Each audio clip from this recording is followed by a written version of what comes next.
ini. Mari yang punya kitabnya kita bisa lihat ya pada hadis ke-50.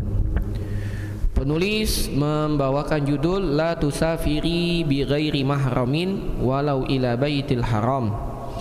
Kata penulis, jangan sampai kalian wahai wanita melakukan perjalanan, melakukan safar tanpa mahram, walaupun itu safar menuju Baitullahil Haram, walaupun itu pergi ke Baitul Haram, walaupun itu pergi untuk melaksanakan ibadah haji dan ibadah umroh. Jangan sampai kita pergi tanpa mahram. Itu judul judul hadis ke-50 ini. Kaum muslimah rahimani wa rahimakumullah. Kemudian penulis membawakan hadis. Beliau mengatakan an Ibni Abbasin radhiyallahu anhu qala, dari sahabat Ibnu Abbas, semoga Allah meridhoinya, sahabat Ibnu Abbas berkata, qala Nabi sallallahu alaihi wasallam, telah bersabda Nabi Muhammad sallallahu alaihi wasallam, la tusafiril mar'atu illa ma'azih mahramin, janganlah seorang wanita melakukan perjalanan kecuali bersama mahramnya. Wala yadkhulu 'alaiha rajulun illa ma'aha mahramun, dan tidak boleh ada laki-laki yang masuk kepadanya, yang datang menemuinya, kecuali dia bersama mahramnya. Ini hadisnya. Kata Nabi Muhammad SAW, janganlah seorang wanita melakukan perjalanan, melakukan safar kecuali bersama mahram. Dan jangan sampai ada laki-laki yang masuk menemui wanita kecuali wanita tersebut bersama mahramnya. Faqala rajulun, maka seorang laki-laki dari kalangan sahabat Nabi bertanya, ya Rasulullah, wahai Rasul, inni uridu an ahruja fi jaishin kadza wa kadza. Rasul, sesungguhnya aku ingin keluar ikut berperang bersama pasukan ini dan itu. Wa imraati turidul hajja, sedangkan istriku ingin melaksanakan ibadah haji. Maka Nabi pun mengatakan, faqala ukhruj ma'aha. Kata Nabi, sudah, kau pergi saja bersama istrimu, menemaninya untuk melakukan ibadah haji. Nah, jadi dalam hadis ini Nabi SAW bersabda, jangan sampai seorang wanita melakukan perjalanan kecuali bersama mahram, didampingi oleh mahram, dan tidak boleh ada seorang laki-laki masuk menemui wanita kecuali wanita itu bersama mahramnya. Lantas ada laki-laki bertanya, ya Rasulullah, sesungguhnya aku ingin ikut perang, sedangkan istriku ingin haji. Kata Nabi SAW, jangan ikut perang, pergi temani istrimu berhaji. Maka dalam hadis ini kita ambil beberapa faedah. Yang pertama annahu yashtaritu fi hajjil mar'a amrun zaidun ala rajuli ala wa huwa musahabatul mahram laha. Ketahuilah bahwasannya bagi wanita ada tambahan syarat untuk melakukan ibadah haji. Untuk melakukan ibadah haji. Karena ibadah haji ini ada 5 syaratnya. Boleh dicatat ibu-ibu, saudari-saudari. Ibadah haji ada 5 syaratnya. Yang pertama Islam. Yang kedua berakal. Yang ketiga baligh. Yang keempat merdeka. Yang kelima mampu. Yang kelima mampu.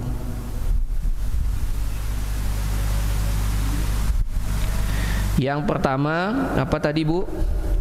Islam. Yang kedua berakal. Yang ketiga baligh.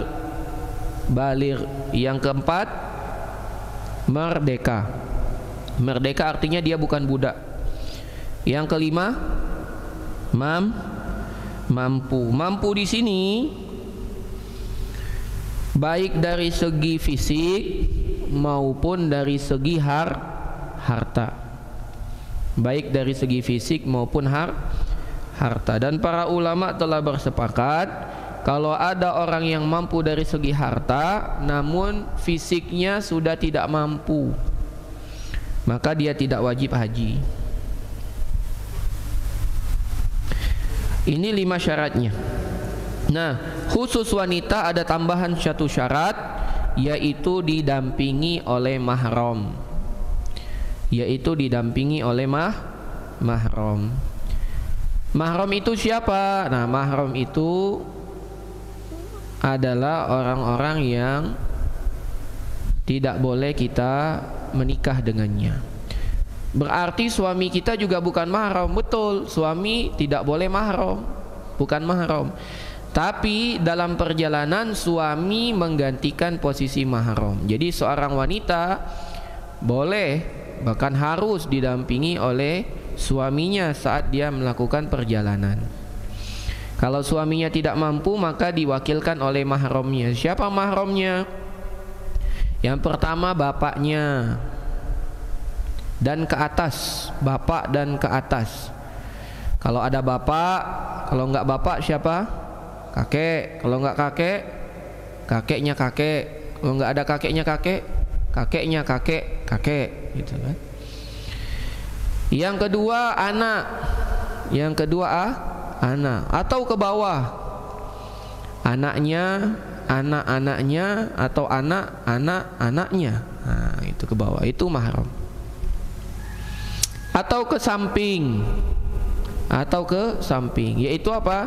Saudaranya atau anak saudaranya atau anak-anak saudaranya. Ya, namanya kemenakan atau keponakan. Keponakan itu mahram bagi ibu-ibu, mahram bu, ya. Begitu juga paman dari ayah atau paman dari ibu, itu juga mahram.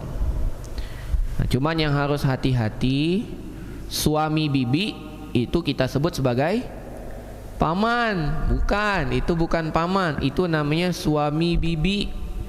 Suami bibi bukan mahram bagi kita. Jadi kita tidak boleh bersafar, bahkan tidak boleh kita berdua-duaan dengan suami dari bibi kita.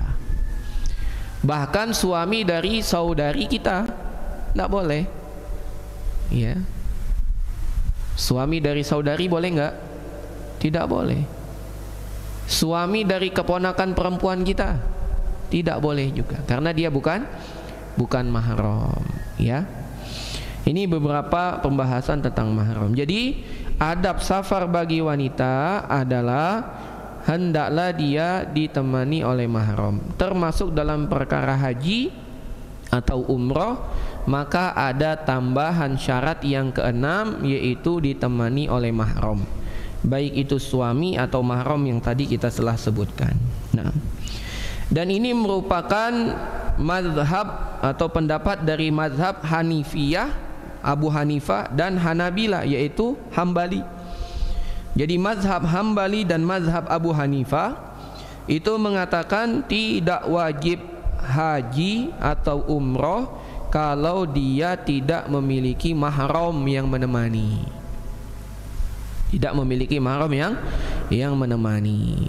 Dan ini kebanyakan ya, ulama dari ulama sekarang juga, apalagi ulama Saudi, itu mengatakan hal yang seperti ini. Tidak boleh safar kecuali bersama mahram. Nah, kemudian adapun dalam mazhab Malikiyah dan mazhab Syafi'iyah, mazhab Malikiyah, jadi mazhab Imam Malik dan mazhab Syafi'i, bisa ibu-ibu lihat pada kitab Bidayatul Mujtahid atau bisa melihat pada kitab Al-Majmu' atau kitab Al-Mughni, ya. Itu dikatakan bahwasannya mazhab Malikiyah dan mazhab Syafi'iyah mengatakan bahwasannya mahram bagi wanita bukanlah syarat untuk melaksanakan ibadah haji atau umrah. Bahkan mereka mengatakan cukup bagi seorang wanita yang tidak memiliki mahram untuk ditemani atau untuk memastikan perjalanannya aman dan ditemani oleh teman yang dapat mengamani mereka atau dapat menjaga keamanan mereka. Ya, jadi contohnya ada orang mau haji tapi dia tidak memiliki mahram. Dia sendiri, bapaknya sudah meninggal, tidak punya anak. Saudara-saudaranya nggak ada laki-laki, semuanya perempuan. Maka dia nggak punya mahram, dia cari nggak punya. Bisa dia mencari mahram, nikah lagi bisa, tapi itu berat bagi dia. Misalnya, maka bagaimana? Menurut mazhab Malikiyah wa Syafi'iyah, boleh dia melaksanakan ibadah haji kalau ada teman yang dapat menjaga keamanannya. Contohnya apa? Contohnya misalnya saudarinya punya suami, maka dia berangkat, saudari dengan suaminya berangkat, dia ikut nebeng, jadi dia ikut rombongan saudarinya, yang mahramnya mahram dari saudarinya, dia ikut rombongan itu. Nah, karena dia dapat memastikan saudarinya pasti menjaga dia dan saudarinya dijaga oleh mahramnya, maka menurut mazhab Malikiyah dan Syafi'iyah ini boleh bagi wanita. Tapi ini khusus haji Islam dan umrah wajib. Haji Islam dan umrah wajib. Apa itu haji Islam? Haji ketika seseorang sudah baligh dan dia haji pertama. Jadi kalau ibu-ibu masih kecil sudah diajak haji oleh orang tuanya belum baligh, itu hajinya bukan haji Islam, itu hajinya haji sunnah. Ketika ibu sudah baligh, maka wajib bagi ibu untuk berhaji sekali lagi haji Islam. Nah, kalau belum haji Islam dan tidak punya mahram, menurut mazhab Malikiyah dan Syafi'iyah boleh. Tapi tadi ditemani oleh teman yang dapat menjaga keamanannya, menggantikan posisi mahram. Dan ini tidak bermudah-mudahan ya. Atau umroh, yaitu umroh wajib, yaitu umroh yang dilaksanakan pertama kali ketika dia sudah baligh. Ini. Namun wallahu taala a'lam bissawab, ya, tentunya yang lebih berhati-hati dan ini sesuai dengan zahir hadis adalah tidak boleh safar tanpa mahram. Bahkan wanita yang tidak memiliki mahram, dia tidak dinamakan mampu untuk berhaji, karena syarat haji ada 5 ditambah oleh wanita yaitu 6. Ya. Faedah yang kedua, annal mar'ata la yajuzu laha safar bi ghairi mahram. Tidak boleh bagi wanita melakukan perjalanan tanpa mahram. Dan jarak safar ini diperselisihkan oleh para ulama. Nah, setelah diteliti, ya, sebagian ulama mengaitkan safar itu dengan jarak. Safar itu dengan jarak. Kapan jarak seseorang boleh mengqashar salat? Maka sebagian ulama mengatakan perjalanan 80 kilo lebih, 80 kilo atau lebih, maka dia telah dimasuk safar. Walaupun jarak tempuhnya mungkin nggak sampai 1 jam. Contoh dari sini ke Jakarta, dari Palembang ke Jakarta, itu berapa kilo? Kurang lebih jarak tempuhnya 700 km. Tapi dapat ditempuh dengan waktu kurang dari 1 jam, yaitu 50 menit. Apakah itu safar? Maka jawabannya safar apabila dilihat dari jarak. Ulama yang lain mengatakan dari kesulitan perjalanan. Apabila seseorang telah berbekal seperti zaman dahulu. Ana dapat cerita dari ikhwan Tanah Abang, dahulu kalau mau ke Prabu Muli itu safar. Kenapa? Karena dari Tanah Abang itu pertama dia harus naik perahu, naik kapal. Kemudian dia harus standby di apa nama daerahnya itu jam 6 pagi. Dari jam 6 pagi dia harus nunggu baru sampai ke Prabu Muli sekitar jam 10. Kalau dia mau pulang lagi itu tidak boleh lewat dari jam 2. Kalau lewat dari jam 2 sudah tidak ada bis lagi, harus dia bermalam di Prabu. Maka dahulu orang dari Tanah Abang ke Prabu Muli itu bawa bekal, bawa baju salinan seperti orang safar. Walaupun jaraknya tidak sampai 60 kilo, tapi dari niatnya yang sudah berbekal seperti orang perjalanan jauh, sebagian ulama mengatakan itu pun termasuk safar.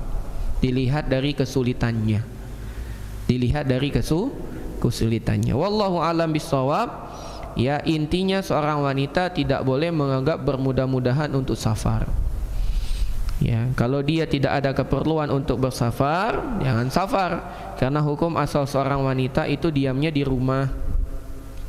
Tapi kalau memang ada keperluan, hajat, bahkan darurat mendesak, dia boleh safar asalkan ditemani dengan mahram. Yang ketiga, anna nahyan Nabi sallallahu alaihi wasallam yatanawal kulla anwa'is safar hatta law kana li ada'il faridatil hajj. Larangan Nabi tentang jangan safar bagi wanita kecuali dengan mahram ini mencakup semua jenis safar, termasuk safar menjalankan ibadah haji. Yang keempat, annal mahram al maksud bihi zaujuha. Yang dimaksud mahram di sini yang utama adalah suaminya. Aw ayyi rajulin harama alaihi nikahuha, atau setiap laki-laki yang tidak boleh dia nikahi. Tadi sudah disebut. Alat ta'bidi bisa babin mubahin, yaitu tidak boleh nikah selamanya. Tidak boleh nikah selamanya. Karena ada orang yang tidak boleh kita nikahi tapi sementara. Contohnya apa, Bu? Contohnya suami adik atau suami kakak. Kita punya kakak perempuan, dia menikah dengan laki-laki. Kita selaku wanita tidak boleh menikah dengan suami kakak atau adik kita. Kenapa? Karena larangannya tidak boleh menggabung antara dua saudari dan tidak boleh menggabung antara saudari dan bibinya. Tidak boleh. Tapi ketika saudari kita misalnya wafat, meninggal, atau saudari kita cerai dengan suaminya, maka boleh bagi kita menikah dengan mantan suami saudari kita atau mantan suami bibi kita. Boleh, boleh. Karena dia sejadinya bukan mahram, ya. Yang kelima, anna rajula mulzimun bi musahabati zaujiha au zaujatihi ila hajjil faridah idza lam yakun laha ghairuhu wa kana mustati'an. Hukum asalnya bagi laki-laki harus menemani istri yang ingin berangkat haji, harus. Apalagi kalau suaminya memiliki kemampuan, maka wajib bagi suami untuk menemani istrinya. Alhamdulillah di adat kita di sini di Indonesia secara umum dan di Sumatera juga secara khusus, kalau berangkat haji itu pasti, ya enggak pasti juga, kebanyakan bareng, ya, kebanyakan bareng. Ya. Alhamdulillah ini adat yang bagus. Jadi sang suami juga harus bersemangat menemani istrinya. Ada kisah bapak-bapak, ibu-ibu sekalian, afwan. Ada kisah, ada seorang istri yang menabung, subhanallah. Dia sisihkan uangnya, dia sisihkan. Sampai akhirnya terkumpul uang, ya kurang lebih lah, dahulu 40 juta. Zaman dahulu umrah masih murah. Semahal-mahalnya umrah itu 20 juta dulu. Tahun 2000 awal, 2010, 2009. Kemudian sang istri izin sama suaminya, "Mas, saya mau umroh." Kata suaminya, "Enggak, jangan, ya. Kalau kamu ada uang kita beli tanah aja." Kata istrinya, "Enggak mau saya mau umroh." "Sudah, kamu pergi aja sendiri, saya enggak ada uang kalau mau umroh." Kemudian istrinya mengatakan, "Mas, enggak usah mikirkan uang, ini uangnya sudah saya kumpulkan untuk kita berdua." Tapi anehnya sang suami juga belum mau, enggak mau katanya. Akhirnya dibujuk, akhirnya mau. Nah, ini yang harus dilakukan. Kalau seandainya ada di antara akhwat di sini mendapati suami tidak mau menemani umroh, dibujuk. insya Allah akan bisa dibujuk dan berangkat bersama suami. Yang keenam faedah dari hadis ini, anna insyighala rajuli bi asyrafi amalil fil Islam wa ahlahu wa asnahu wa huwal jihadu fi sabilillah la yamna'uhu min musahabati zaujatihi ilal had. Seorang laki-laki yang menyibukkan dirinya dengan perkara yang mulia sampai perkara itu adalah perkara jihad di jalan Allah, itu pun tidak boleh menghalanginya untuk menemani istrinya berhaji. Lihat, pada saat ada orang ingin berjihad, istrinya mau berhaji, dan istrinya tidak punya teman, kata Nabi, tidak usah kamu ikut perang, temani istrimu saja untuk berhaji. Ini menunjukkan atas betul-betul ditekankannya seorang laki-laki menemani istrinya safar, apalagi safarnya safar wajib. Yang safar wajib saja harus ditemani, apalagi safar sunnah. Maka ketika orang safarnya safar sunnah, safar mubah dan tidak memiliki mahram, maka tidak wajib safar. Lah wong yang wajib saja dia tidak boleh pergi kecuali sama mahramnya. Yang ketujuh, anal mar'ata la takunu mahraman limra'atin uhra. Ini ada catatan dan ini yang dikuatkan oleh penulis. Seorang wanita tidak bisa menjadi mahram bagi wanita yang lain. Ini berdasarkan pendapatnya siapa tadi? Hanabilah dan Abu Hanifah. Pendapatnya mazhab Hambali dan Abu Hanifah. Dan ini mazhab yang lebih hati-hati, bahwasanya wanita tidak boleh menjadikan wanita lain sebagai mahram. Tidak boleh. Li'anna kulla wahidatin minha tahtaju ilal mahram. Karena setiap wanita butuh mahram. Tidak bisa. Contoh tadi, kalau berdasarkan mazhab mazhab Hambali dan mazhab Abu Hanifah, kalau ada dua orang saudari, satu namanya Aisyah, punya suami namanya Muhammad, satu lagi namanya Khadijah, punya suami namanya Imran. Tidak boleh bagi Khadijah nitip dengan Aisyah dengan mahram siapa? Muhammad. Tidak boleh. Kalau mau berangkat, Aisyah sama Muhammad, Khadijah sama Imran. Kalau Imran tidak bisa berangkat dan tidak punya mahram, Khadijah tidak wajib haji. Itu yang paling hati-hati. Nah, kalau mau lebih aman, yang jadi mahramnya adalah mahram bagi keduanya. Siapa itu? Aisyah didampingi anaknya, misalnya nama anaknya Soleh, maka Khadijah pun boleh ikut dengan Soleh. Kenapa? Karena Soleh adalah keponakan Khadijah. Ya, itu boleh. Karena dua-duanya mahram bagi Soleh. Soleh adalah anak Aisyah, Soleh juga keponakan dari Khadijah. Tapi kalau Aisyah pergi sama suaminya yaitu Muhammad, maka tidak bisa Muhammad jadi mahramnya si Khadijah. Ya, paham ya Bu ya? Ini berdasarkan pendapat yang lebih hati-hati, yaitu pendapatnya Imam Abu Hanifah dan Imam Ahmad bin Hambal. Adapun pendapatnya Imam Syafi'i dan Imam Malik, maka boleh. Yang penting ini adalah haji Islam dan umrah wajib. Boleh. Ya.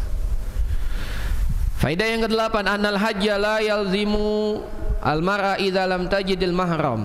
Bahwasanya haji tidak wajib bagi wanita kalau dia tidak memiliki mahram. Karena syaratnya tadi ditambah satu, harus ada mahram bagi wanita. Yang ke-9, annal khalwah birrajulil ajnabi haramun fi ayyi makanin kana. Dalam hadis ini dikatakan tidak boleh laki-laki masuk kepada wanita kecuali ada mahram. Maka faedah hadis ini tidak boleh berdua-duaan seorang laki-laki asing dengan wanita dimanapun. Mau itu di masjid, mau itu di mana, di ruang tunggu, mau di mana. Kalau cuman berdua tidak boleh. Nah, cuman ada praktek yang sekarang terjadi ibu-ibu sekalian. Ada laki-laki dan perempuan tidak khalwat, tidak berkhalwat dia di tengah, di taman. Tidak khalwat, semua orang melihat kepada dia. Cuman yang jadi permasalahan, dia melakukan perbuatan terlarang, pegang tangan, gandengan, rangkulan.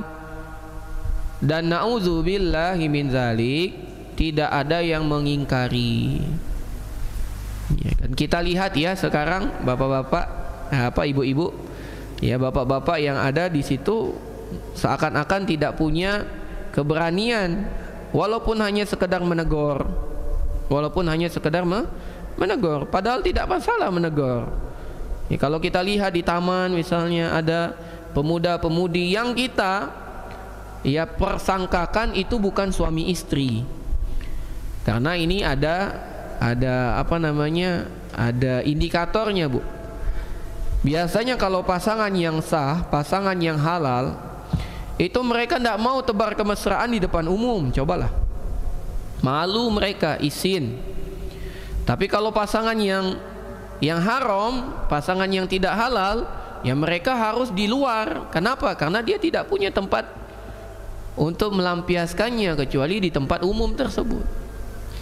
Maka hendaklah kita beranikan diri, misalnya ibu-ibu, para akhwat ketemu, minimal disalami, assalamualaikum, masya Allah. Ya, sudah menikah ya pasangan suami istri? Oh bukan, kalau bukan jangan, hati-hati. Seperti ini merupakan jalan menuju fitnah, yaitu perzinahan. Cuman bilang begitu saja. Ya, menjauh. Itu sebenarnya perkataan yang ringan. Cuman harus kita korbankan keberanian kita. Kalau nggak dilatih, tidak mungkin berani.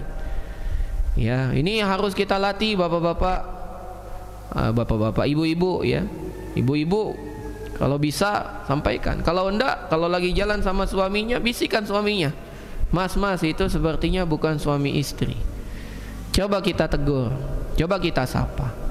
Minimal kalau kita sebut salam di hadapan mereka, mereka malu. Dekati, kasih salam. Assalamualaikum, masya Allah. Pengantin baru ya Mas, pengantin baru ya Bu, pengantin baru ya Mbak, gitu. Oh enggak gitu. Waduh, kalau enggak hati-hati. Zina mata, zina tangan, zina hati.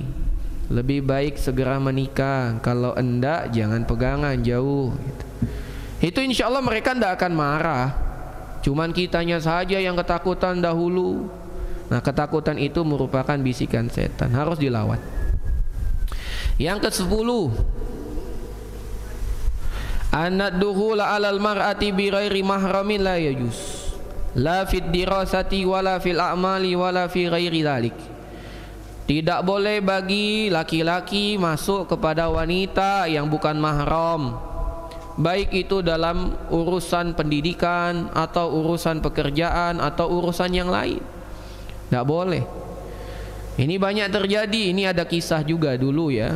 Ada teman menceritakan tentang temannya. Jadi teman anak ikhwan punya teman akhwat. Dua-duanya profesinya sebagai guru privat. Nah, ada kejadian, ini temannya yang perempuan adalah guru privat, mengajarkan siswa SMA.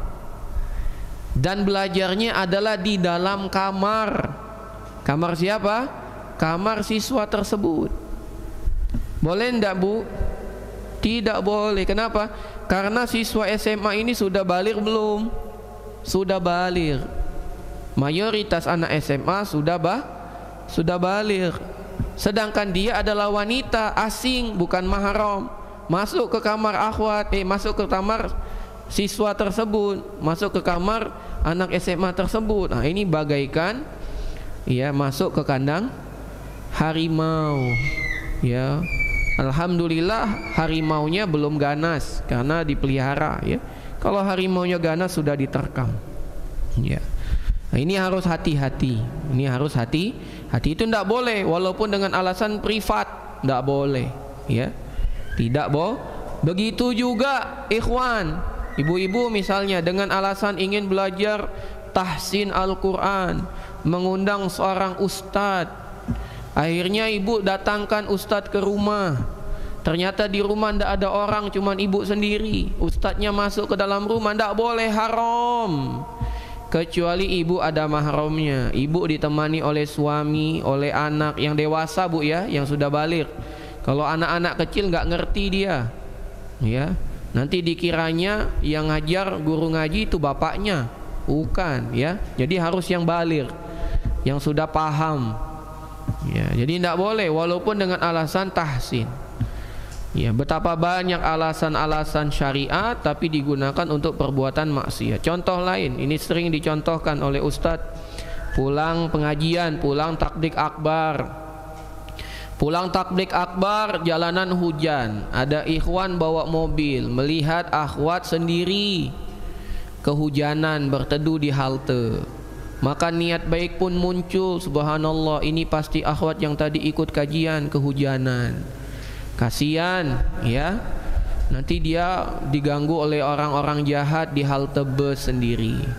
Akhirnya sang ikhwan minggir mendekati halte bus, buka kaca, assalamualaikum ukhti, waalaikumsalam, kehujanan ya, iya, nggak ada temannya, iya, kemana rumahnya, pulang ke sana, wah searah, yuk naik, gitu.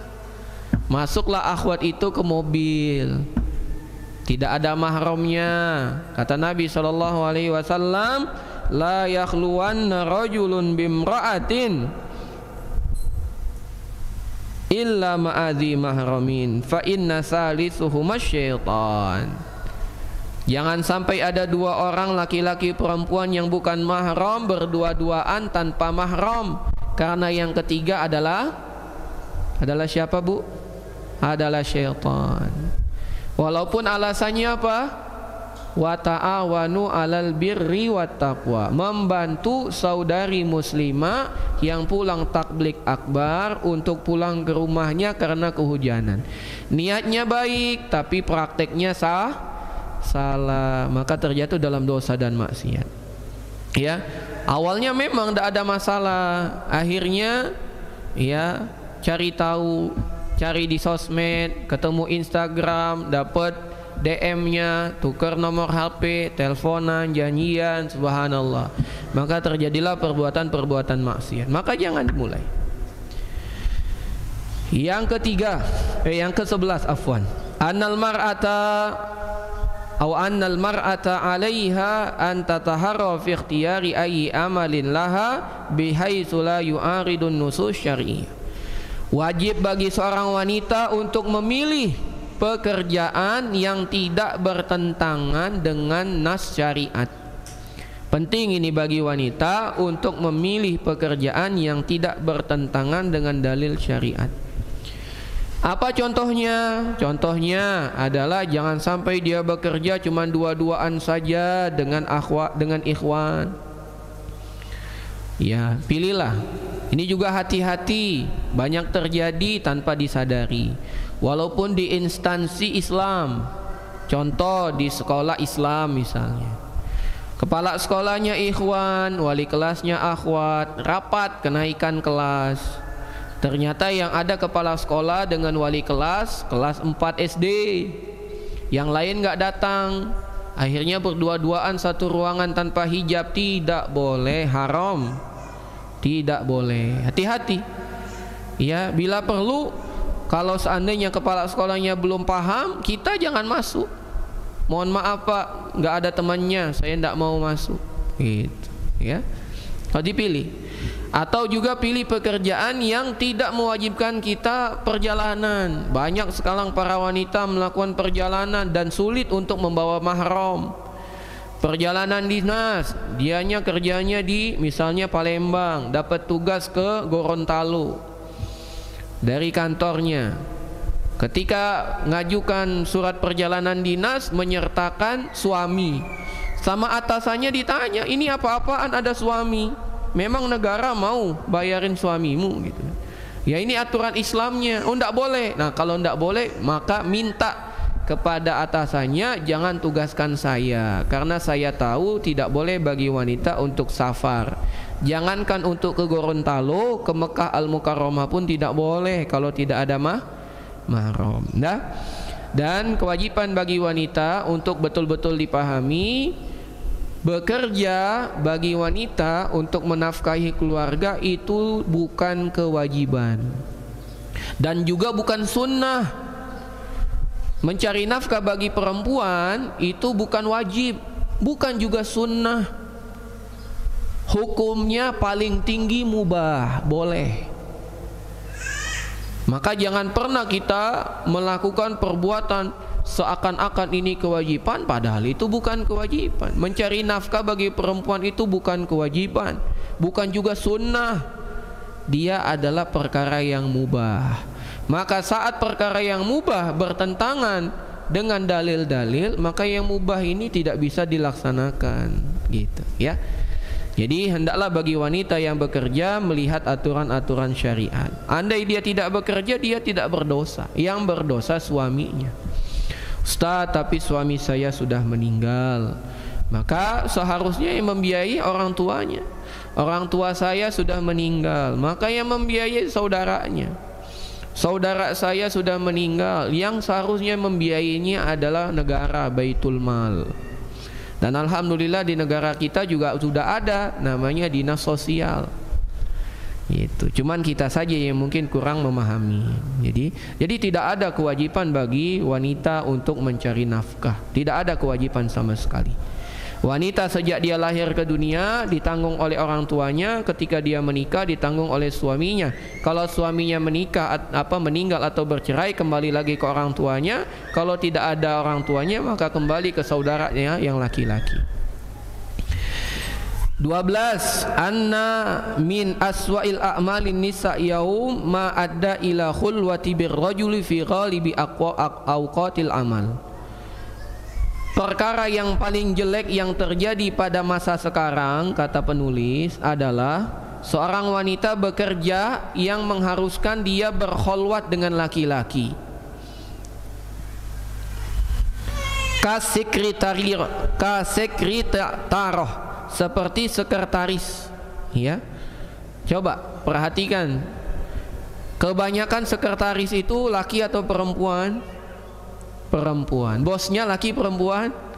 Laki-laki. Ini paling bahaya. Paling bahaya, ya. Insyaallah, ya. Ngeri sekali.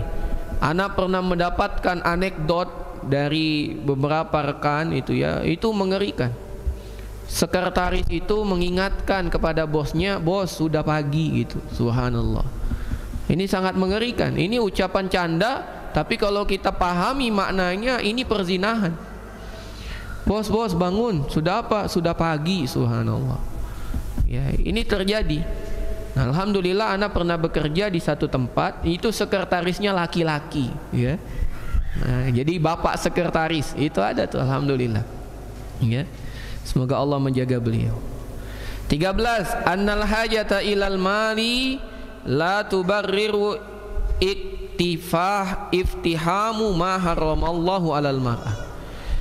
Kata penulis, kebutuhan seorang wanita kepada harta, kepada uang, kepada materi, kepada kebutuhan hidup tidak mengizinkan atau tidak menghalalkan bagi wanita melanggar perkara yang haram. Bi khasatin ma yumkinu ayu aridu syarfuha lil khatar, ya. Apalagi yang dapat memalingkannya kepada perkara yang sangat berbahaya, tidak boleh. Jadi ibu-ibu sekalian, ya, harus berhati-hati, ya. Tolong juga diingatkan kepada saudara, kepada saudarinya, kalau ada yang masih bermudah-mudahan dalam melakukan safar, dalam mencari pekerjaan, maka tolong diingatkan, wanita itu tidak wajib mencari nafkah. Yang wajib itu adalah suaminya, gitu. Tapi kalau seandainya dia ingin bekerja, maka banyak syaratnya. Pertama, pekerjaan tersebut tidak melalaikan dia dari kewajiban utamanya. Kemudian yang kedua, pekerjaan tersebut tidak menjadikan dia melanggar syariat agama Allah. Kalau ada, ya alhamdulillah silahkan. Kalau tidak ada, ya tidak usah bekerja. Taib.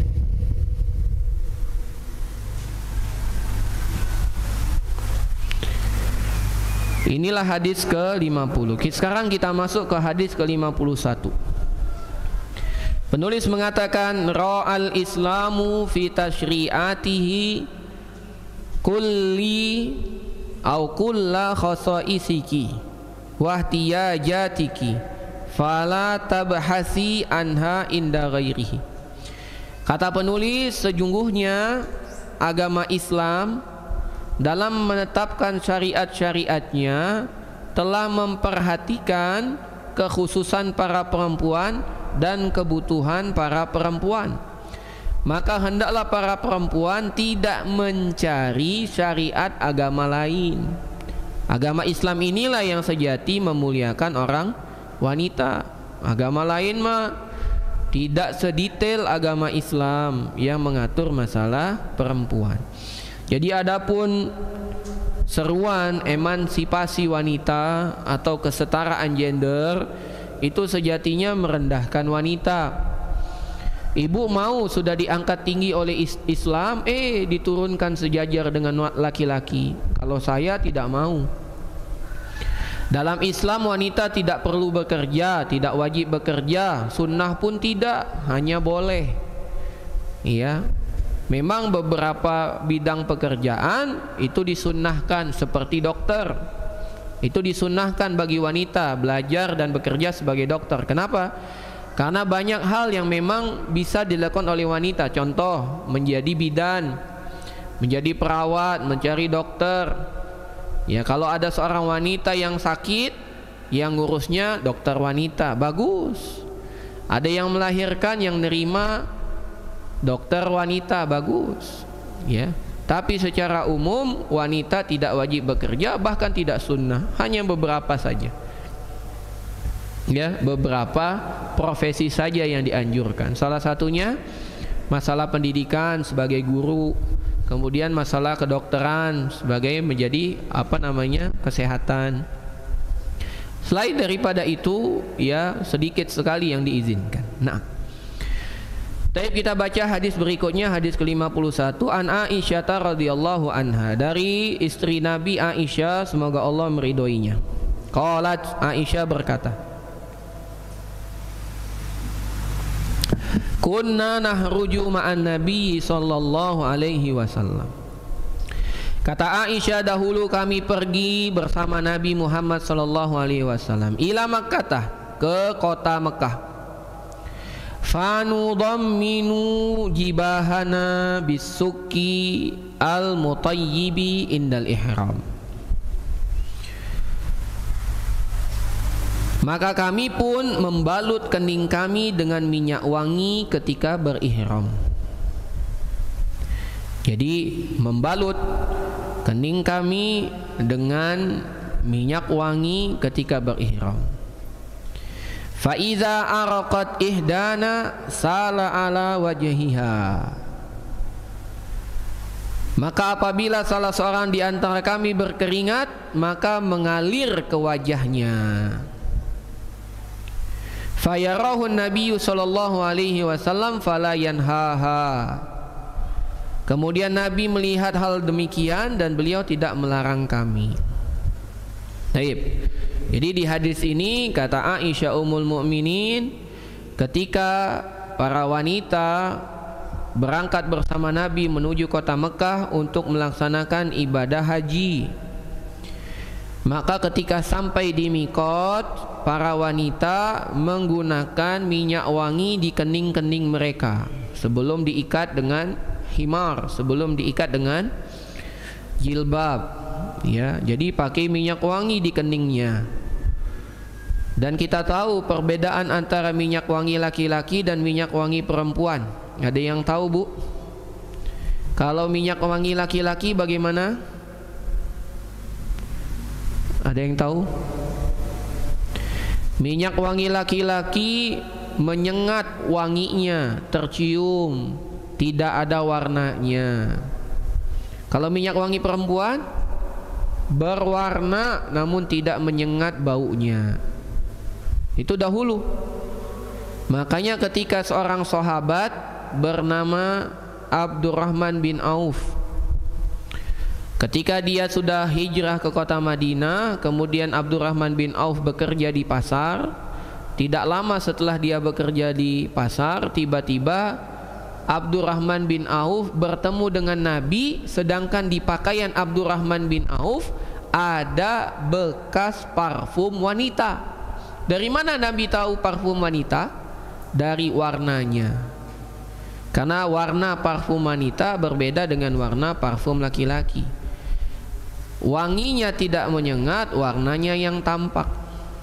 Begitu, itu parfumnya.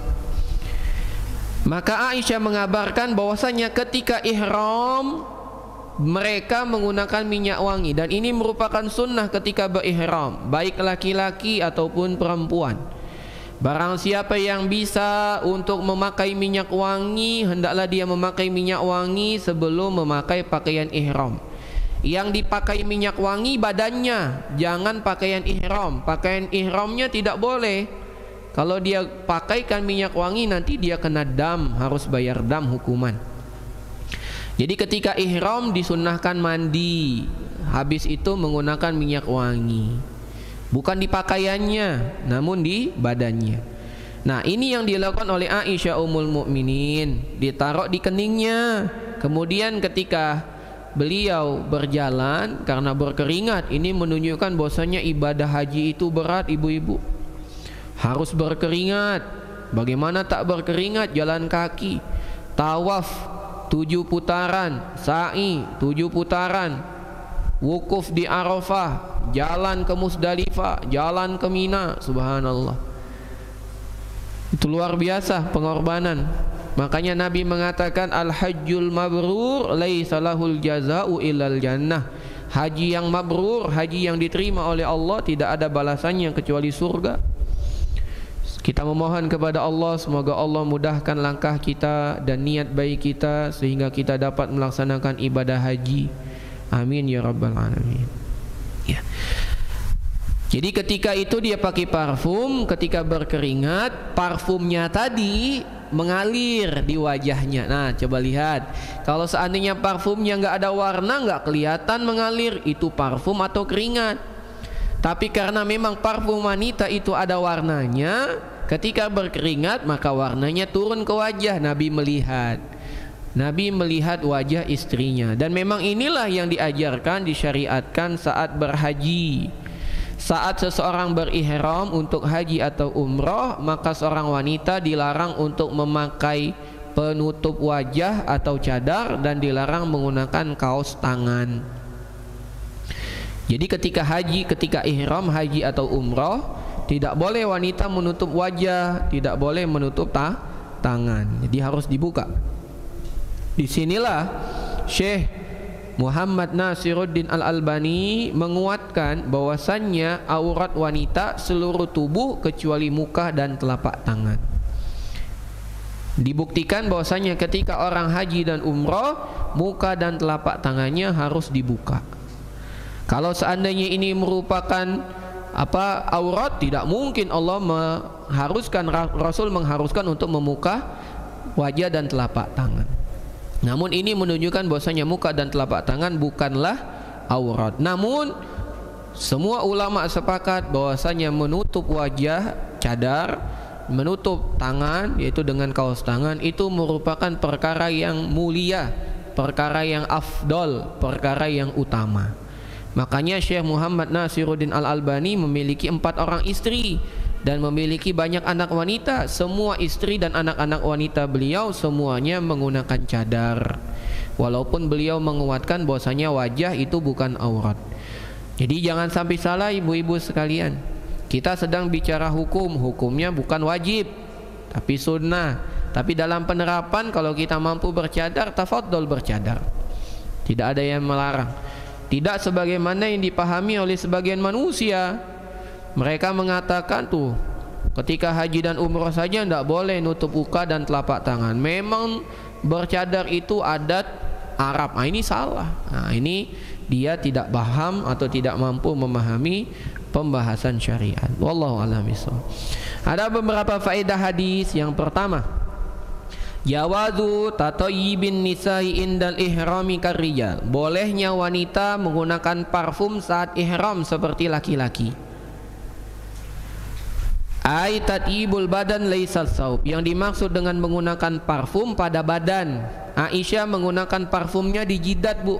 Jadi ibu nanti kalau ihram haji atau umroh. Misalnya ibu perjalanannya ke Madinah dulu ya Bu ya, misalnya.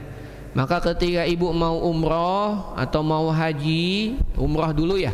Biasanya kan ya kalau orang haji, kalau kloter pertama itu diarahkan ke Madinah dahulu. Kemudian mendekati hari-hari haji baru dikirim ke Mekah. Nah, sebelum masuk kota Mekah sekalian niat umroh. Biasanya jamaah yang melaksanakan ibadah haji dari Indonesia itu menggunakan hajinya haji tamattu, yaitu melaksanakan ibadah umroh di bulan haji, kemudian dia bertahallul, lanjut mengerjakan ihram untuk haji. Biasanya begitu. Nah, nanti kalau ibu dari Madinah atau umroh lah, umroh dari Madinah, biasanya ibu naik bis. Kalau sekarang ada naik kereta, saya belum tahu tuh gimana kalau naik kereta. Ini biasanya naik bis. Kalau naik bis biasanya diberhentikan di Bir Ali, Zulhulaifah, mikotnya ahli Madinah. Maka sampai di sana di Masjid Bir Ali kita disunahkan untuk mandi, ya. Kemudian menggunakan parfum. Nah, kalau ibu bisa gunakanlah parfum di kening. Taruhlah parfum wanita itu di kening. Nah, itu yang disunahkan. Boleh bagi wanita menggunakan parfum karena Nabi tidak melarang. Nabi melihat Aisyah pakai parfum dengan alamat bahwasanya parfumnya menetes di wajahnya karena keringat. Nabi tidak marah, tidak melarang.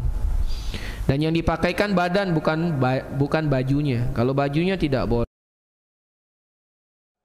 Jawazu baqai asarit tibi ba'dal ihram. Bolehnya sisa parfum yang digunakan setelah ihram. Jadi kalau seandainya ibu sudah pakai parfum di badan, misalnya saya laki-laki pakai parfum di ketiak, di badan, di leher misalnya. Kemudian setelah itu, setelah kering, saya pakai baju ihram, ya. Setelah pakai baju ihram, saya berkeringat. Ternyata parfum itu nempel ke baju, maka itu tidak mengapa. Tidak mengata. Walau salah bisababil irqi awil harri fala haraja 'alal mar'ah. Walaupun parfum tersebut sampai mengalir karena keringat ataupun panas, maka tidak mengapa bagi perempuan. Yang ketiga, anatibal maksud bihi huna huwa ma kana lahu laun wa laysa lahu raihah. Yang dimaksud dengan parfum wanita di sini adalah parfum yang memiliki warna, bukan parfum yang memiliki wangi menyengat. Jadi wanginya itu hanya dicium oleh dia sendiri. Jadi kalau ada laki-laki lewat nggak tercium tuh wanginya. Nah, jadi betul-betul soft, ya, tidak tercium wanginya. Berbeda dengan parfum wanita zaman sekarang, subhanallah. Kalah tuh parfum laki-laki. Dari jarak dia ada di rumah tetangga, kita ada di masjid, tercium parfumnya, subhanallah. Nah, itu parfum wanita yang sekarang. Itu tidak boleh, haram. Kata Nabi Muhammad SAW, siapapun wanita yang keluar dari rumahnya menggunakan parfum agar wanginya dicium oleh laki-laki, maka dia seperti penzina. Tidak boleh. Parfum yang dimaksud di sini adalah parfum yang punya warna, tidak punya wangi yang dicium oleh laki-laki. Kama huwa halu anwa'i kasrati minal mukayah alladhi tada'uhul mar'al yawm ala wajhiha minal masahik wal ahmar sifa kalkul ghairiha. Ya, jadi itu yang dimaksud, yang punya warna namun tidak punya wangi, itu parfumnya. Faedah yang keempat, anna hadha tib alladhi yudha ala wajhi yushtaratu fihi alla takshifal mar'a wajhaha tanur rajul li annahu min zinatil lati umirat bisatriha anir rajulil ajnami anha. Dan penggunaan parfum bagi wanita hendaklah atau disyaratkan pada area yang tidak terlihat oleh laki-laki. Contohnya parfum yang dimaksud parfum di sini mungkin ini, Bu, apa namanya?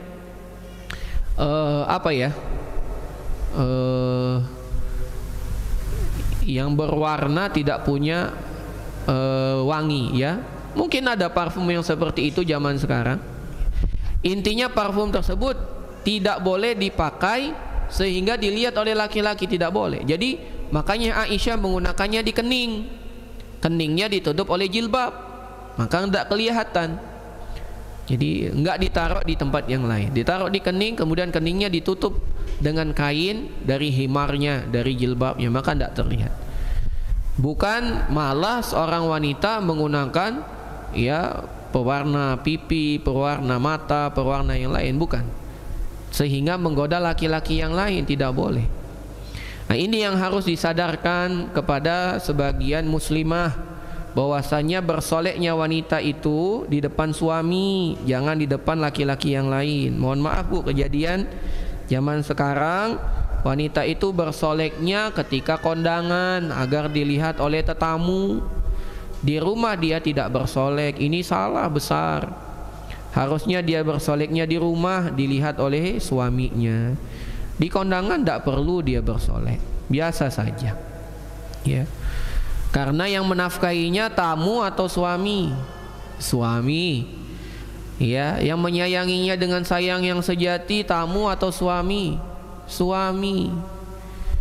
Yang memberikan dia keturunan siapa? Allah. Iya, sebabnya siapa? Suami, bukan tetamu. Maka hendaklah dia bersolek di hadapan suami. Nah, inilah beberapa faedah hadis ini. Yang terakhir, hadis yang dapat kita baca pada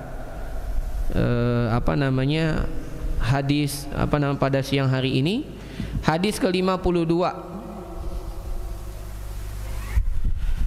Pada hadis ke-52 ini penulis mengatakan, la tankhadi'i bida'wal musawa bainaki wa bainar rajul. Wahai wanita, jangan engkau tertipu dengan seruan emansipasi wanita, dengan seruan kesetaraan gender antara wanita dan laki-laki. Jangan tertipu.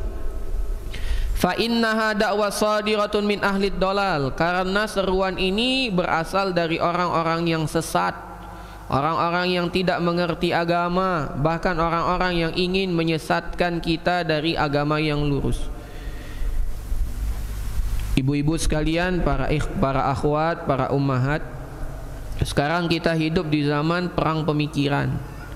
Kita merasa bahwasanya kita aman, tidak aman. Terutama bagi para akhwat. Ibu-ibu harus hati-hati, jaga betul-betul putri-putrinya. Tanpa disadari, tontonan, mainan yang ada di tangan putri-putri kita itu membahayakan. Coba sebagian besar perempuan, pemudi, remaja sekarang, idolanya bukan Nabi Muhammad, idolanya bukan Abu Bakar, bukan Umar, bukan Utsman, bukan Ali, bukan Abdurrahman bin Auf, bukan Salahuddin Al-Ayyubi, bukan yang lain, bukan Umar bin Abdul Aziz, bukan Imam Muslim, Imam Bukhari, Imam Syafi'i, bukan. Idolanya siapa? Artis Korea. Ditanya surat Al-Muluk tidak hafal, ditanya BTS ya, nah itu hafal. Jangankan lirik lagunya, jogetnya pun tahu dia. Tangan kanan, tangan kiri, kepala geleng, kaki angkat, itu tahu dia. Nah itu berhati-hati. Ini sedang perang, namun perangnya bukan senjata, perangnya perang pemikiran. Sehingga betapa banyak wanita kaum muslimah tidak ada rasa malu berjoget ria. Andai dia berjoget di depan bapak ibunya, dia malu, tidak mau dia berjoget. Tapi dia tidak ada rasa malu ketika dia berjoget ditonton jutaan manusia di aplikasi namanya TikTok. Tidak ada itu malu. Bahkan lebih menyedihkan lagi, nenek-nenek pun ikut joget. Dan itu kami saksikan dengan mata kepala kami sendiri ketika Id, hari raya Id beberapa tahun yang lalu, setahun yang lalu atau 2 tahun yang lalu. Itu di rumah cucunya yang kecil-kecil itu mengajak ibunya, bibinya, neneknya ikut joget TikTok itu. Ya. Itu neneknya sambil di kursi roda angkat tangan juga, halo subhanallah. Itu tidak ada rasa malunya lagi. Ini maka hati-hati. Tidak ada yang namanya orang yang menyeru kepada kesetaraan gender kecuali untuk merosak kehormatan wanita. Wanita itu adalah kaum yang pemalu. Bahkan Nabi mengatakan wanita itu kalau dikhitbah oleh laki-laki tidak pernah dia jawab iya aku malu, iya aku mau, tidak mau, karena wanita itu sangat malu. Kata Nabi SAW, wa iznuha somtuha, tanda wanita itu mau dia diam sambil tersipu malu. Nah, itu mau. Jadi kalau ada laki-laki melamar wanita menunggu kata iya dari wanita, tidak mungkin ketemu zaman dulu. Ya. Kenapa? Karena wanita sangat malu. Untuk mengatakan iya pun dia tidak malu. Kalau tidak percaya baca surat Al-Qasas, bagaimana Allah menceritakan tentang calon istrinya Nabi Musa. Tamshi alal istihya, bagaimana seorang wanita berjalannya pun malu-malu. Bagaimana jalannya wanita malu-malu? Ya, tidak memamerkan apa yang dia punya. Jalannya nunduk, jalannya sempit, ya. Begitu jalannya, minggir. Makanya kita telah bahas bahwasanya wanita itu jalannya di pinggir jalan, bukan di tengah jalan. Yang di tengah jalan itu laki-laki. Zaman sekarang laki-laki ditabrak oleh wanita, ya. Taib. Dari sahabat Ibnu Abbas, semoga Allah meridhoinya, dia berkata, qala Rasulullah sallallahu alaihi wasallam, Nabi sallallahu alaihi wasallam bersabda, laisa 'alan nisa'i halqun, innama 'alan nisa'i taqsiru. Kata Nabi Muhammad SAW, tidak ada bagi wanita itu untuk menggundul rambut. Wanita tidak ada menggundul rambut, yaitu saat tahallul. Ibu-ibu kalau sudah umroh itu harus tahallul. Begitu juga ketika haji, salah satu tahallulnya adalah memotong rambut. Nah, bagi laki-laki itu yang paling utama adalah menggundul semua rambutnya tanpa tersisa sehelai pun. Ini yang sunnah. Dan Nabi mendoakan 3 kali bagi yang gundul. Innama 'alan nisa'i taksir. Wanita itu hanya memendekkan rambut. Dan yang dimaksud memendekkan bukan mengambil beberapa helai, enggak, tapi rambut yang kita punya dikumpulkan semua, kemudian digabungkan, dipotong bagian ujungnya. Jadi kalau ibu rambutnya panjang, ambil bu rambut ibu semuanya seperti mau ibu ikat. Ketika sudah dikumpulkan rambutnya, potong sebesar 1 ruas jari, potong di ujungnya. Boleh ibu sendiri, boleh minta tolong sama yang lain, potong. Begitu juga laki-laki. Kalau laki-laki tidak mau gundul, tidak masalah, tapi harus memendekkan semua bagian rambut. Ini yang disebut dengan taksir, memendekkan rambut. Adapun praktik sebagian laki-laki hanya mengambil bagian depan dipotong, maka itu bukan tahallul. Dikhawatirkan dia belum selesai dari ihramnya, sehingga semua perbuatannya setelah itu maka dia mendapatkan dosa. Dari dia pakai minyak wangi, dari dia menutup kepala, dari dia berhubungan suami istri, itu semua mendapat dosa. Hati-hati. Maka hendaklah betul-betul mencari ya tempat umroh atau KBIH yang betul-betul menjalankan sunnah agar ibadah kita bernilai pahala. Nah, dalam hadis ini Nabi mengatakan wanita itu tidak digundul, laki-laki yang digundul. Wanita itu hanya memendekkan rambutnya saja. Sekarang kita tanya, bagi wanita yang menyeru kepada kesetaraan gender, memang mau digundul mau haji? Jawabannya tidak mau, berarti memang tidak ada kesetaraan gender itu. Tidak ada emansipasi wanita itu. Itu adalah tuduhan atau itu adalah seruan orang-orang yang sesat. Wanita telah Allah muliakan dan laki-laki pun telah Allah lebihkan. Perhatikan ya Bu ya. Wanita telah Allah muliakan, laki-laki telah Allah lebihkan. Kenapa laki-laki Allah lebihkan? Untuk memuliakan wanita. Makanya Allah Subhanahu wa taala berfirman di dalam surat An-Nisa, ar-rijalu qawwamuna 'alan nisa bima faddalallahu ba'dahum 'ala ba'din wa bima anfaqu min amwalihim. Laki-laki itu penegak bagi keluarga dan dia telah dilebihkan oleh Allah dari hartanya agar dia menafkahkan wanita. Wanita itu mulia, laki-laki dilebihkan agar laki-laki dapat memuliakan wanita. Maka tidak ada kesetaraan gender. Beberapa faedah hadis yang pertama, anna hukmal akhdhi minasy'ari binisbati lil mar'a fi manasik muqtasirun ala taksiri. Adapun tahallul bagi wanita pada rangkaian ibadah umrah atau haji hanya cukup memendekkan rambut, bukan menggundulnya. dan ini merupakan kesepakatan semua ulama. Tidak ada ulama mengatakan wanita harus gundul, tidak ada. Yang kedua, annal hal kalmar kali syariah muharramun bi ghairi darurah. Hukum asalnya wanita dilarang menggundul rambutnya karena itu merupakan menyerupai laki-laki, kecuali karena kebutuhan yang sangat mendesak, darurat. Untuk pengobatan yang tidak bisa diobati kecuali dengan menggundul rambut boleh. Tapi kalau dia kenapa gundul rambut? Ingin mengikuti Ronaldo, maka saya menjadi Ronaldowati. Tidak boleh, haram. Tidak boleh, haram. Yang ketiga, anal mar'ata takhtalifu anir rajuli fi adidi minal masail wa minha mas'alatul akhdhi minasyari fil manasik. Wanita dan laki-laki memang berbeda dalam banyak hukum agama. Salah satunya dalam masalah mencukur rambut. Beda. Contohnya, wanita tidak wajib sholat Jumat, laki-laki wajib. Laki-laki wajib sholat berjamaah di masjid, wanita tidak. Laki-laki wajib berjihad di jalan Allah, wanita tidak. Laki-laki wajib mencari nafkah, wanita tidak. Laki-laki harus menjadi pemimpin bagi keluarganya, perempuan tidak. Memang tidak bisa sama. Adapun orang yang menyuruh kepada kesetaraan, itu berarti orang yang tidak mengerti hakikat penciptaan setiap jenis laki-laki dan perempuan.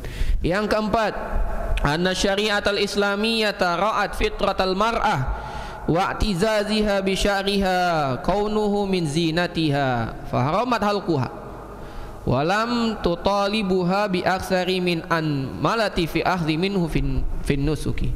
Bahwasanya syariat Islam begitu memperhatikan fitrah seorang wanita, bahwasanya wanita itu sangat memuliakan rambutnya, ya, sangat memuliakan rambutnya. Maka wanita itu senang punya rambut yang hitam, punya yang tebal, yang lurus, yang berkilau, ya.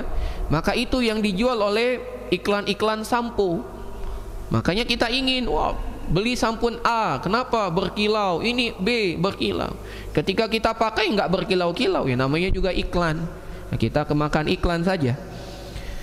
Maka agama kita begitu memperhatikan keinginan wanita. Wanita ingin punya rambut yang mengkilau, maka agama kita tidak mewajibkan untuk menggundul rambut bagi wanita. Bayangkan kalau seandainya haji itu menggundul rambut, begitu sedihnya wanita, ya Allah, udah lama aku memanjangkan rambut, tiba-tiba harus gundul. Tapi agama kita tidak seperti itu. Ini tanda bahwasanya agama Islam betul-betul memperhatikan wanita. Yang terakhir, anna sya'ral mar'ati lahu ahkam fi syari'ati mufassala wa hadza ahaduha fayanbari 'alal mar'an tata'allam hadhil ahkam.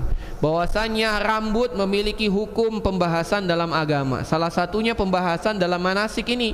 Tidak boleh bagi wanita mencukur rambutnya sampai gundul. Maka wajib bagi wanita mempelajari tentang hukum rambut. Salah satu tentang hukum rambut adalah haram bagi wanita untuk menampakkan rambutnya selain di hadapan mahram. Haram. Wajib bagi wanita untuk menutup rambutnya. Hukum yang lain, ketika ada seorang wanita meninggal, maka saat dimandikan rambutnya harus dikepang. Rambutnya harus dikepang, ya. Dan punya hukum-hukum yang lain yang tidak bisa kita sampaikan pada kesempatan kali ini. Demikian pembahasan kita, alhamdulillah, pada kesempatan siang hari ini. Semoga bermanfaat. Lebih dan kurang kami mohon maaf, pada Allah kami mohon ampun. Jika ada pertanyaan silakan disampaikan, bisa lewat tulisan, ya. Lebih dan kurang kami mohon maaf. Semoga Allah Subhanahu wa taala limpahkan kepada ibu-ibu sekalian, para akhwat, para ummahat, ya, keberkahan umur, keberkahan rezeki, keberkahan ilmu, keberkahan ibadah, keberkahan zuriat. Semoga dengan itu ibu-ibu mendapatkan kebahagiaan dunia sebelum kebahagiaan akhirat. Amin ya rabbal alamin. Demikian. Ini ada pertanyaan. Bismillah, alhamdulillah, salatu wassalam. Assalamualaikum Ustaz, batasan nafkah yang harus dikeluarkan saudara laki-laki terhadap saudara perempuannya yang sudah baligh. Kedua orang tua sudah meninggal, saudari perempuannya belum menikah. Apakah saudari laki-lakinya wajib memberikan uang bulanan? Nafkah wajib, yaitu makannya, minumnya, pakaiannya, itu yang wajib. Rumahnya itu yang wajib, ya. Adapun uang bulanan tidak wajib. Kalau dia sudah kasih makan, kasih minum, kasih pakaian, kasih tempat tinggal, tidak wajib, ya. Yang wajib, yang dengan itu dia bisa hidup cukup. Adapun kelebihan, misalnya orang tua saudaranya memberikan uang bulanan, itu kebaikan dari saudaranya. Ya. Dan berkata Syekh Abu Bakar Jabir Al-Jazairi dalam kitabnya Minhajul Muslim, beliau mengatakan, adab bagi seorang saudara kepada saudara yang lain, apabila saudara tua kepada saudara yang lebih muda, maka hendaklah saudara yang tua berlaku seperti seorang tua, seperti ayah atau ibu kepada anaknya. Sedangkan saudara yang muda kepada saudara yang tua harus beradab bagaikan anak beradab kepada orang tua. Artinya apa? Saudara laki-laki ini hendaklah dia kepada saudara perempuan betul-betul memposisikan dia sebagai pengganti ayahnya semaksimal yang dia bisa. Kata Allah Subhanahu wa taala, wa 'alal musi'i qadaruhu wa 'alal muqtiri qadaruh. Bagi yang punya kelapangan silahkan kasih yang lapang, bagi yang tidak punya kelapangan kasih sesuai dengan kemampuan. Jadi tidak harus dibatasi dengan uang bulanan. Kalau saudaranya cuma bisa mengasih makan, minum, pakaian, rumah, cukup sudah. Tapi kalau seandainya saudaranya mengatakan, aku tidak bisa kasih kamu makan, aku nggak bisa kasih kamu minum, aku kirim aja kamu uang bulanan, kamu masak sendiri, minum sendiri, beli baju sendiri, ngontrak sendiri, boleh juga, tidak jadi masalah. Ya. Wallahu a'lam bishawab. Assalamualaikum Ustaz. Waalaikumsalam warahmatullah. Apa hukumnya wanita single parent yang pencari nafkah untuk anaknya? Jawabannya, hukum asalnya wanita single parent tidak wajib mencari nafkah. Ustaz, terus gimana? Tidak bisa hidup. Ya itu tadi, orang tuanya yang menafkahi. Kalau tidak ada saudaranya, kalau tidak ada yang menanggung di sekitar dia, kalau tidak ada ya baitul mal, pemerintah. Tapi Ustaz sekarang tidak ada. Jawabannya tidak wajib. Ya, tapi kalau dia berusaha boleh, silahkan. Tadi udah jelaskan bahwasanya mencari nafkah, bekerja bagi wanita hukumnya paling tinggi itu mubah, kecuali pada beberapa profesi yang memang dianjurkan, seperti perawat, bidan, dokter, guru, itu dianjurkan. Yang lainnya boleh. Bagaimana hukumnya mencari nafkah? Ya boleh, selagi mencari nafkah itu tidak mengandung unsur yang terlarang, seperti tadi safar tanpa mahram, seperti tadi berdua-duaan dengan bukan mahram. Kalau tidak ada boleh. Saya jualan Ustadz di depan SD, di depan SMP, di depan SMA, tidak ada kholwatnya, tidak ada yang terlarang, ya boleh, silahkan. Saya dagang online Ustadz, silahkan, boleh, apalagi dagang online bisa di rumah. Ya, yang pasti kalau dagang online ketika live shopping ya harus nutup aurat. Ya, ini live shopping di Facebook misalnya atau di Instagram atau di mana buka aurat. Nah, ini nauzubillah, salah. Ya, silakan dagang online tapi dengan menjaga batasan-batasan agama Allah. Wallahu a'lam bishawab. Ya boleh saja mencari nafkah.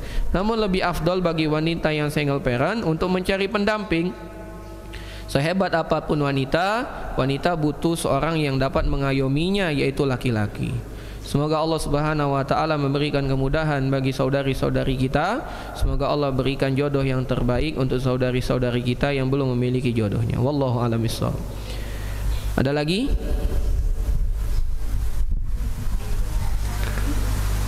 Dari online ada Kak Nusi? Tidak ada ya? Taib, kalau tidak ada mungkin kita cukupkan sampai di sini. Terima kasih banyak para akhwat. Semoga Allah Subhanahu wa taala limpahkan rezeki yang banyak kepada para akhwat semua, terutama rezeki dalam hal ibadah kepada Allah. Semoga Allah wariskan kepada kita kekhusyuan dalam ibadah, rasa tangis, dapat menangis di hadapan Allah Subhanahu wa taala mengingat dosa-dosa kita dan minimnya amal ibadah kita. Semoga Allah Subhanahu wa taala jadikan kita hamba-hamba yang takut kepada Allah. Kita tutup dengan doa kafaratul majlis. Subhanakallahumma wa bihamdik, asyhadu an la ilaha illa ant, astaghfiruka wa atubu ilaik. Billahi taufiq wal hidayah. Assalamualaikum warahmatullahi wabarakatuh.